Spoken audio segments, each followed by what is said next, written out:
My wife believes the reason our marriage collapsed was the stress of my job. She thinks she was the strong one who got us both through it. What she doesn't know is that the entire breakdown, the mental health crisis that nearly destroyed us, was a desperate, calculated performance I staged so that she would finally leave me. And now she wants to reconcile. I'm currently seated in my automobile directly outside my sibling Amy's residence, and I am truly unable to comprehend the events I just witnessed on my home security camera recordings. Consequently, I'm composing this narrative because I desperately require assurance that I have not completely lost my sanity. On Friday morning, I departed from my parents' home, a distance of approximately 3 hours. My romantic partner Gordon and I have shared a relationship for 2 years and have been cohabiting for 8 months in this leased dwelling we occupy in the city center. My father had a surgical procedure scheduled for Friday afternoon, and my mother was in need of support, so my intention was to remain for the entire weekend, returning Monday morning. Gordon stated he would stay put because he had professional responsibilities to attend to. And, to be honest, I was perfectly fine with that arrangement, as my parents' house is quite small, and he's not particularly adept at managing family social situations anyway. On Thursday evening, prior to my departure, Gordon brought up the possibility of inviting his male friends over on Saturday to view some sports matches. I responded with, "Certainly, do as you wish. Just ensure you tidy up afterward." And he casually remarked, "Naturally, darling, I'm not an untidy person." These turned out to be tragically misguided final words. I drove off to my parents' place on Friday morning, and the situation seemed entirely typical. Gordon sent me a text message on Friday evening, inquiring about the outcome of my father's operation and expressing that he was missing my presence.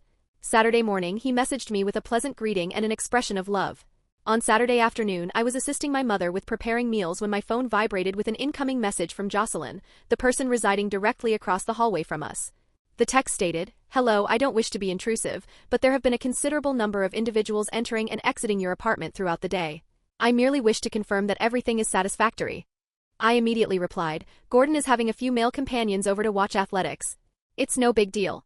She responded with, "Understood, I was just checking in, because I observed multiple young women entering earlier." Multiple young women? I gazed intently at that message. I asked Jocelyn to clarify what she meant by multiple, and she specified like 4 or 5 different females throughout the afternoon. I quickly messaged Gordon, asking how the men's gathering was progressing, and he replied with, "Just relaxing and watching the contest. Pretty subdued." This, while apparently numerous females were streaming in and out of our residence. I texted Jocelyn back, questioning if she was certain about the girls, and she stated she was absolutely positive. "I can transmit video if you desire. I possess my doorbell camera footage." I replied, "Yes, please send it over." She forwarded me 3 distinct video recordings, and I watched them while sitting in my parents' kitchen, as my mother busily chopped vegetables, completely unaware that my entire existence was rapidly disintegrating. The first recording, captured on Saturday around 2 p.m. 2 girls I had never encountered before were walking into my apartment complex. One, a blonde in an exceptionally form-fitting dress, and one, a brunette in essentially a midriff-bearing top and denim trousers. They were clearly dressed up for a night out, not appropriately attired for an informal sports viewing session. The second recording, on Saturday around 4 p.m. 3 additional girls made their arrival, all dressed as if they were heading to a nightclub, not a casual gathering of male friends. One of them was carrying a bottle of distilled spirits. The third recording, Saturday around 6 p.m. The same group of girls were departing and returning with more individuals, including men I did not recognize. I immediately placed a call to Gordon. He answered, and I could clearly hear loud music and people shouting boisterously in the background. I asked what was happening, and he feigned ignorance, saying, "What do you mean?" And I stated, "It sounds like a social event." He responded, "Oh yes, a few more people turned up, but it's still quite relaxed." I then questioned him about the girls, and he asked, "What girls? What girls are you referring to?" I informed him that my neighbor had witnessed several young women entering our apartment, and he immediately became defensive, claiming Jocelyn must be mistaken, because it was only the guys present. I declared, "She possesses video evidence." And he retorted, "Then she's recording the wrong apartment because there are no girls here." I demanded that he video call me right then, and he claimed he was unable to, stating his phone was about to lose power. I instructed, "Then connect it to the charger and return my call." He said he would do so later and then disconnected the call. He hung up on me. My sister Amy, who was also visiting my parents for the weekend, noticed my distraught expression and asked what was wrong. I presented her with the videos and she exclaimed, "Oh, absolutely not. We are going straight back to your apartment right this minute." My mother attempted to suggest that perhaps the situation was harmless and that I should maintain my trust in Gordon, but Amy was already grabbing her car keys. We set off on Sunday morning at 6 a.m. I informed my mother my dad was recovering well regardless and we would come back next weekend. We completed the 3-hour journey with Amy continuously expressing what she planned to say to Gordon if he was actually being unfaithful. I persistently attempted to persuade myself that a rational explanation existed. We arrived at my apartment around 9:15 a.m. on Sunday morning. I used my key to unlock the door and the odor struck me first. A pungent mix of alcoholic beverages, perfume, and a general sense of unpleasant filth. The primary living area was completely ransacked. Empty bottles were scattered everywhere. Drinking cups were present on virtually every surface. The cushions from the sofa were strewn across the floor. There was a brassiere dangling from my television set. A bra, specifically a black lace bra that is definitely not my property, was hanging off my tella in my own apartment. Amy followed me inside and muttered, "What in the actual depths of hell?" We simply stood there, absorbing the appalling sight. The kitchen was in an even worse state. More bottles, discarded pizza containers, someone's high-heeled shoe was simply resting on the counter adjacent to what appeared to be spilled wine. The sink was overflowing with dirty dishware and red plastic cups. Gordon was unconscious in our bedroom, thankfully still fully clothed, but absolutely reeking of alcohol and strong fragrance. I roused him by shaking and he opened his eyes, thoroughly disoriented, then saw me and immediately panicked. He sat up bolt upright asking, "Sweetheart, what is the reason for your presence here?" I questioned him, "What in the name of all that is sacred transpired in our apartment?" He looked around, his vision still impaired, and said, "Oh man, yes, I apologize for the mess. We got slightly carried away last night." I asked about the undergarment on the television and the high-heeled shoe in the kitchen and the overpowering scent of perfume everywhere. He insisted, "What are you talking about? There were no girls present here. Only the guys. Just the guys." I retreated back to the living area and removed the bra from the television and held it up for him to see. I demanded an explanation for this object. He examined it and said, "I have no idea. Perhaps someone brought their girlfriend." I reminded him, "You assured me it was only men." He modified his statement, saying it was predominantly just the guys, and maybe a few people brought dates, but it wasn't like that. Amy was in the living room documenting everything with photographs on her phone. Gordon observed her and asked her intentions, and she candidly replied, "Gathering proof of you being a deceitful betrayer." He got out of bed and began to become combative, asserting that he did not cheat on anyone and that we were being melodramatic. I proceeded to the lavatory and discovered cosmetics on my sink. Not my makeup. Different brands I do not use. A tube of lipstick I've never seen. Hair fasteners that are not mine. I returned to the bedroom holding these items and asked Gordon to provide an account for them. His face lost all color. He suggested those items might have been there previously, or someone utilized the restroom and he doesn't know. He maintained that it wasn't his planned event. People simply started arriving. Amy called out from the living room, declaring, "You need to witness this." I walked back out, and she was holding aloft a pair of women's underpants she had found lodged between the sofa cushions. Not mine. A purple lace thong.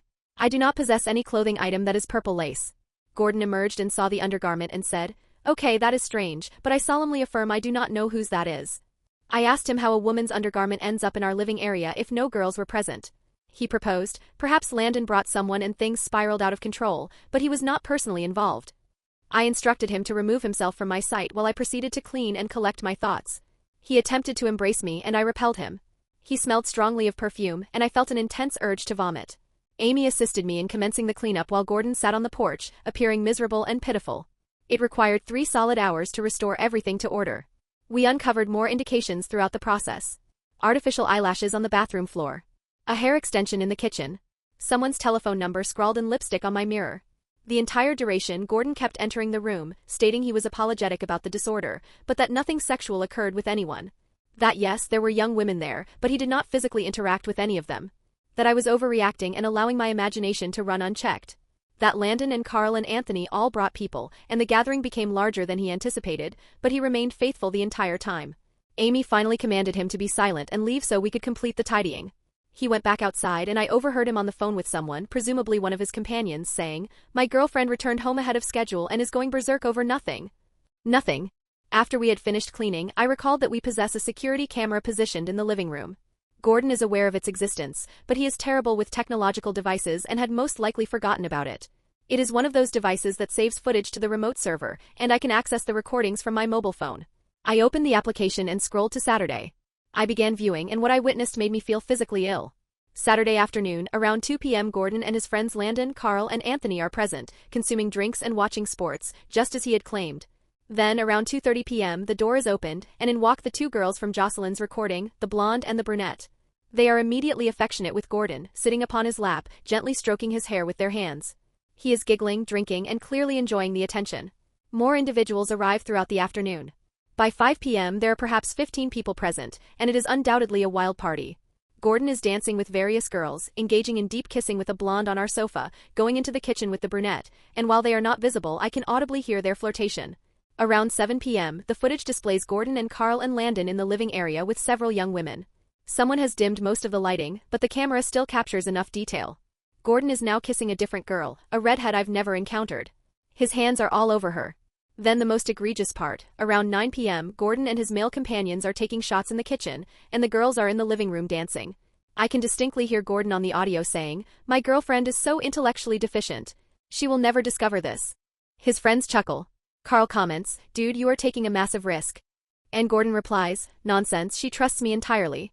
She is oblivious." Landon asks, "What if someone informs her?" And Gordon replies, "Who is going to inform her? Everyone here knows to keep quiet." Then Anthony says, "What about all these random females?"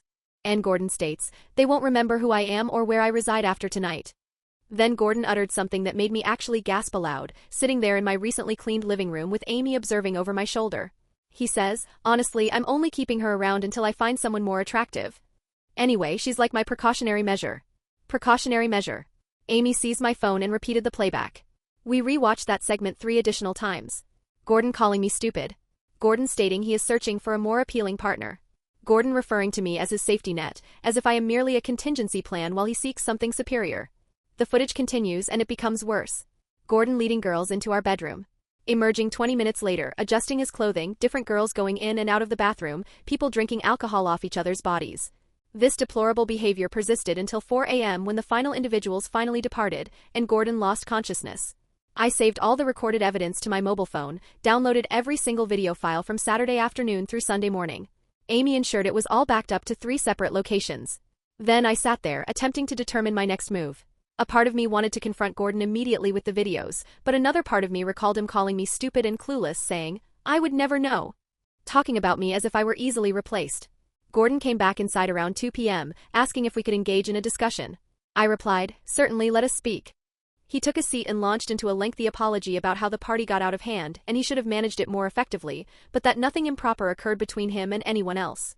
That yes, there were girls present, but they were other people's invited guests, not his. I asked him to make a solemn vow on our relationship that nothing took place.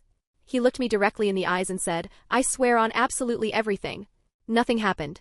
I was loyal to you the entire time." He said, "Other people must have used our apartment, and he's sorry he wasn't more vigilant."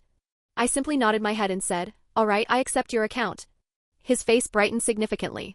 He began to elaborate on how he knew I would comprehend and that we are fine, and he loves me immensely. I said I was still displeased about the mess and the deception regarding who was present, but that we could resolve the issues. Gordon embraced me and said, "Thank you for having faith in me." I returned his embrace while internally recalling him calling me clueless and stupid on that video. Amy stared at me as if I had lost my mind. I texted her saying, "I have formulated a strategy. Just follow my lead." She looked doubtful but remained silent. Gordon spent the remainder of Sunday attempting to compensate for his actions. He ordered my preferred cuisine. He completed the remaining cleaning tasks. He continually offered apologies for the disarray. I maintained the pretense, asked him about his weekend, and he recounted an elaborate narrative about just him and the guys watching games and how a small number of additional people appeared, but it was super mellow. Every single word was a fabrication, and I possessed video evidence, and he had absolutely no awareness. Monday morning, Gordon departed for his workplace as per normal, kissed me farewell and said he loves me. I reciprocated the sentiment and watched him leave. Then I sat down with all the security footage and started making preparations.